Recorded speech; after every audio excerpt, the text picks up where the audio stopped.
Ang mabuting balita ng Panginoon, ayon sa sulat sa mga Hebreo,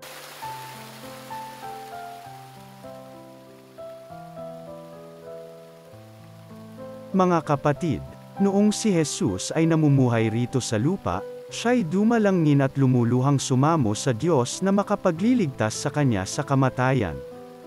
At dininig siya dahil sa lubusan siyang nagpakumbaba. Bagamat siya ay anak ng Diyos, natutuhan niya ang tunay na kahulugan ng pagsunod sa pamamagitan ng pagtitiis. At nang maganap na niya ito, siya'y naging walang hanggang tagapagligtas ng lahat ng sumusunod sa kanya. Ang mabuting balita ng Panginoon.